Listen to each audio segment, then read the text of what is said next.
មានមនុស្សម្នាក់នៅក្នុងជីវិតយើងដែលមិនសូវនិយាយមិនសូវបង្ហាញអារម្មណ៍ស្រឡាញ់ប៉ុន្តែបានលះបង់ជីវិតទាំងមូលដើម្បីយើងមនុស្សម្នាក់នោះគឺឪពុកមិនងាយយំឲ្យយើងឃើញគាត់ច្រើនតែលាក់ការនឿយហត់នៅក្រោយស្នាមញញឹមលាក់ការឈឺចាប់នៅក្រោយពាក្យថាមិនអីទេហើយលាក់ក្តីបារម្ភទាំងអស់ទុកនៅក្នុងបេះដូងម្នាក់ឯងពេលយើងនៅតូចយើងគិតថាពុកខ្លាំងជាងគេពុកអាចរកលុយបានពុកអាចការពារយើងពីគ្រប់បញ្ហាពុកមិនដែលហត់មិនដែលភ័យនិងមិនដែលឈឺប៉ុន្តែពេលយើងធំឡើងទើបយើងដឹងថាពុកមិនមែនមិនហត់ទេគាត់គ្រាន់តែមិនចង់ឲ្យយើងឃើញពុកមិនមែនមិនឈឺទេ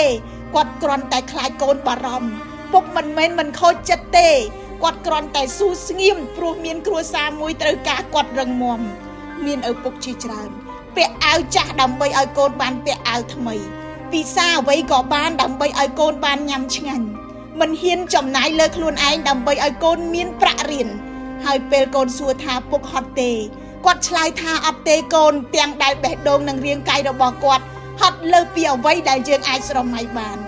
រឿងគួរឲ្យសោកស្ដាយគឺយើងច្រើនតែយល់ពីតម្លៃរបស់ឪពុកយឺតពេកយើងយល់នៅពេលដៃដែលធ្លាប់កាន់ដៃយើងចាប់ផ្ដើមញ័រយើងយល់នៅពេលខ្នងដែលធ្លាប់អោនលើកយើងចាប់ផ្ដើមកោង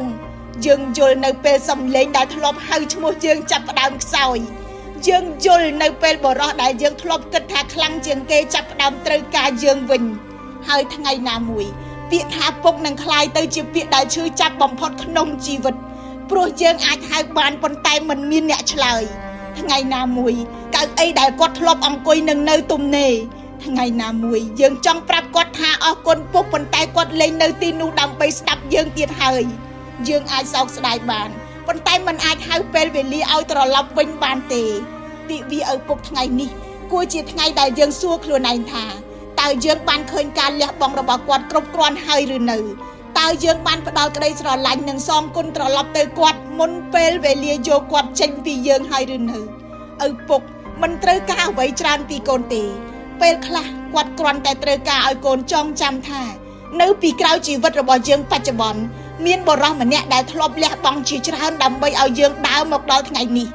បើឪពុកនៅមានជីវិតសូមកុំស្រឡាញ់គាត់ត្រឹមក្នុងចិត្តកុំអរគុណគាត់ត្រឹមក្រោយខ្នងកុំរងចាំឲ្យគាត់ចាស់ជាងនេះកុំរងចាំដល់កៅអីបាត់ម្ចាស់ហើយកុំរងចាំឲ្យពាក្យថាពុកខ្លាយជាពាក្យដែលហៅលេងឆ្លើយ